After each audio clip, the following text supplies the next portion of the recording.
Welcome back to my channel healthy জীবন চ্যানেলের পক্ষ থেকে আমি মিস্টার মিজান। আজকে একটি গুরুত্বপূর্ণ ভিডিও নিয়ে হাজির হয়েছি আপনাদের সামনে। শুরুতেই আপনাদের সুস্বাস্থ্য কামনা করছি। তাই আজ আপনাদের সামনে একটি গুরুত্বপূর্ণ ভিডিও নিয়ে হাজির হয়েছি। অনেকেরই একটি ভুল ধারণা রয়েছে এমআরআই করতে গিয়ে কি মৃত্যু হতে পারে, কিন্তু বিষয়টি একদমই এমন নয়। তাই এই ভিডিও নিয়ে আজকে আপনাদের সামনে হাজির হয়েছি। বিস্তারিত আমার এই ভিডিওর মাধ্যমে জানতে পারবেন এমআরআই সম্বন্ধে। এটি একটি আধুনিক পদ্ধতি, এক্স-রে সিটি স্ক্যানের মতোই এই মেশিনটি কাজ করে থাকে। তবে এটি খুবই অত্যাধুনিক মেশিন। অনেক সময় আছে কিছু জটিল ও কঠিন রোগ সিটি স্ক্যান অথবা এক্স-রে তে ধরা যায় না, এমআরআই মেশিনের মাধ্যমে সেই রোগটি সঠিকভাবে নির্ণয় করা যায়। তাই আজকে এমআরআই সম্বন্ধে আপনাদের সামনে বিস্তারিত আলোচনা করব। তো ভিডিওর শুরুতেই একটি লাইক দিয়ে ভিডিওটি কন্টিনিউ করুন। আর যারা আমার চ্যানেলে নতুন, এখনো সাবস্ক্রাইব করেননি, আমার ভিডিওটি ভালো লাগলে আমার চ্যানেলটিকে সাবস্ক্রাইব করে আমার চ্যানেলের পাশে থেকে যেতে পারেন এবং পাশে থাকা বেল আইকনটি অন করে দিন, যাতে আমার নতুন কোনো ভিডিও ছাড়ার সাথে সাথে আপনাদের সামনে নোটিফিকেশন চলে যায়। তো বন্ধুরা, দেরি না করে চলুন শুরু করা যাক বিস্তারিত আলোচনা।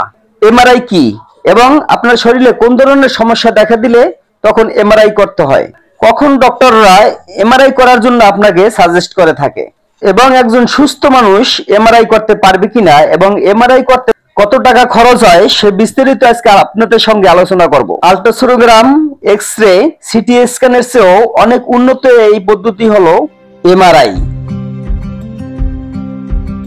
অত্যন্ত শক্তিশালী চুম্বকের দ্বারা মানবদেহের ছবি নেওয়াই হচ্ছে এমআরআই প্রযুক্তি। বর্তমান অত্যাধুনিক চিকিৎসা যুগে একটি অসাধারণ ডায়াগনস্টিক টুল হচ্ছে এমআরআই। এমআরআই পদ্ধতি অনেকটা সিটি স্ক্যানের মতোই, তবে সিটি স্ক্যানে অনেক সময় অনেক কিছুই শনাক্ত করা যায় না। এমআরআই দ্বারা সেটি খুব সহজেই শনাক্ত করা সম্ভব।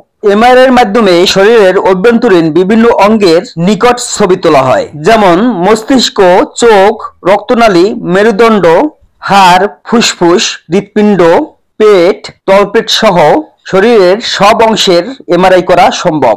এছাড়াও জটিল ও কঠিন রোগ যেমন ক্যান্সার, টিউমার, রক্তক্ষরণ সংক্রমণ, স্নায়ুতন্ত্রের সমস্যা, এরকম বিভিন্ন রোগ নির্ণয় করতে এমআরআই এর মাধ্যমে পাওয়া ছবি একটি বিশেষ ধরনের ভূমিকা রাখে। এমআরআই এর মাধ্যমে শরীরের ক্ষত, টিউমার, ক্ষতিগ্রস্ত টিস্যু, ভাঙ্গা হাড় ইত্যাদি শনাক্ত করা সম্ভব।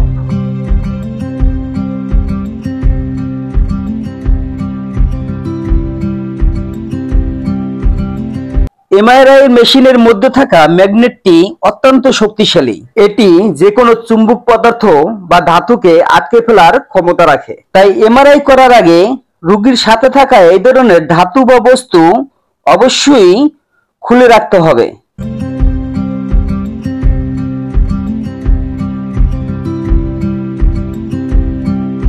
যেসব রোগীদের শরীরের ভিতরে থাকা রিং কিংবা বিশেষ করে হার্টে যাদের রিং বসানো থাকে এবং যাদের শরীরে হাড় জয়েন্ট করতে কোনো ধাতব বস্তু ব্যবহার করা হয়েছে, এমন সব রোগীদের ক্ষেত্রে ডক্টররা কখনো এমআরআই করার জন্য পারমিশন দেয় না। এমনকি সেই ধরনের রোগীদের এমআরআই কক্ষেও প্রবেশ করতে দেওয়া হয় না। এই ধরনের রোগীদের এমআরআই করানো হয় না কখনো, এদেরকে সিটি স্ক্যান করানো হয়। এখন পর্যন্ত এমআরআই এ বিশেষ কোনো ক্ষতিকর প্রভাব নেই বললেই মনে করা হয়।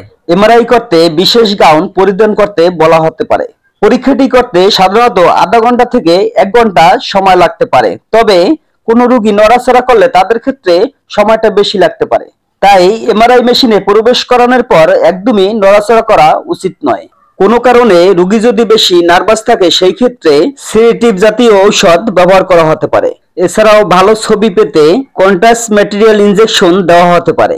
ডক্টরের পরামর্শ অনুযায়ী একজন সুস্থ মানুষও এমআরআই করাতে পারেন। এই পরীক্ষার মাধ্যমে আপনার শরীরে লুকায়িত রোগ থাকলে সেটি বের হবে এবং সেই মোতাবেক ডক্টরের চিকিৎসা নিতে পারবেন।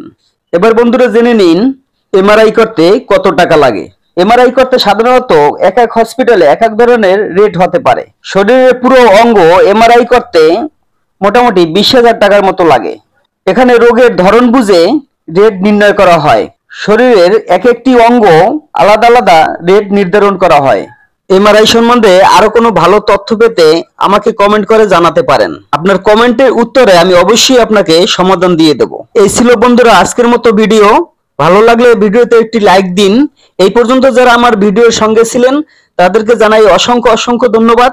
সবাই ভালো থাকবেন, সুস্থ থাকবেন এই কামনাই করছি। এখানেই বিদায় নিচ্ছি। আল্লাহ হাফেজ।